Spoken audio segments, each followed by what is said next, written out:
If only 40% of US employees are using AI, but 77% of them are doing automation, what does that tell you? There's a very good chance that Peter is sitting in a piazza in Italy drinking red wine. People come to our events and they don't know anything about AI, so they're just there to learn. And it's like super cool because they're trying to listen.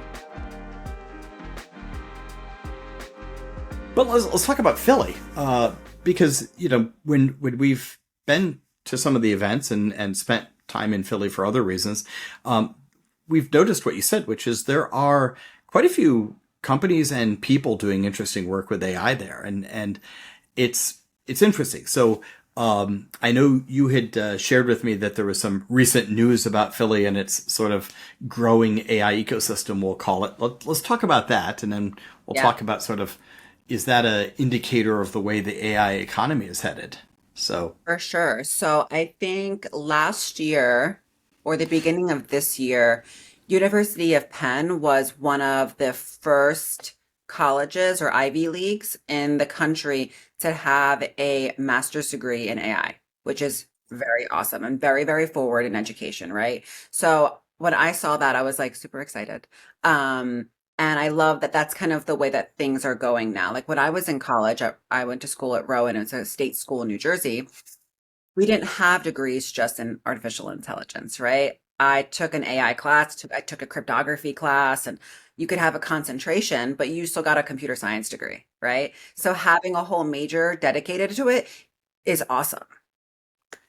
that's amazing. I didn't even realize they had done it first. That's super cool. Yeah, I think they were the first And are Ivy. you seeing? Sorry, go ahead. No, after you, please. No, I think they're the first Ivy League. I don't remember, but it's fine. We could just keep going. That's a good distinction.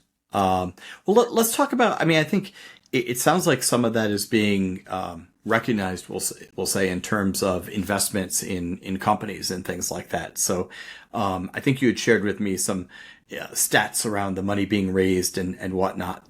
Let's talk through some of that. I think it was really fascinating. Okay, so huge article came out, bizjournals.com. I think it came out in June.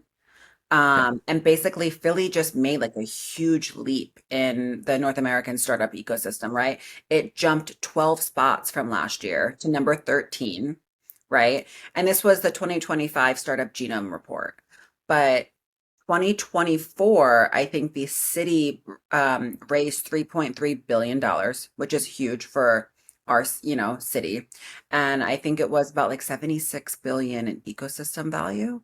Wow. But it's just Philly is growing, right? And I think it has to do with AI. I'm assuming it has to like so Yeah, so it's really interesting because I have seen a little bit firsthand evidence that Philly is growing and there's a lot of talent there and a lot of companies doing really interesting work. So that's exciting. I wonder, is Philly an outlier, or do you think that like part of what that suggests to me is maybe the AI tech wave will be more geographically distributed than previous technical innovation waves, right? As you said earlier, part of your mission is to give people a good reason not to feel like they need to move to the Bay Area to work in AI. Like, do you think that we're achieving that? Do you think that we're going to see AI jobs in a wider variety of places, or do you think Philly's an anomaly? AI jobs and AI founders a little bit different, right? I think let's start with the founder piece. Yep. First, a lot of major companies are coming in and trying to infiltrate the startup founders in college. I think that's huge. And obviously, I was telling you before, we have a lot of great schools in the city. And we want to make sure that they stay after they graduate, right? Yep. That's first and foremost. Um, but I think just getting the communication out there, like a lot of VCs come to our events because they're like, I want to kind of meet other founders. I want to see what people are building. And at some point, it would be really amazing for Philly I Connect to do like a startup demo day or something where everyone kind of Oh comes yeah. in. Oh, that But would be fantastic.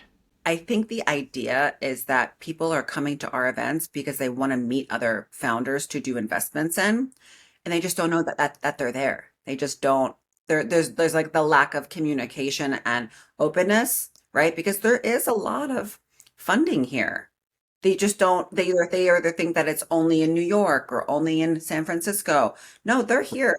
And a lot of people are just only focusing on investing in AI now. If your company is doesn't have any implementation of AI, I don't think anyone cares, which sounds horrible, but it's true because it's the only thing that's fast moving, right? Thanks for watching Call Me Data. If you enjoyed our podcast, please make sure to like, comment, and subscribe to us on YouTube. And make sure to stay up to date with us on Apple Podcasts and Spotify.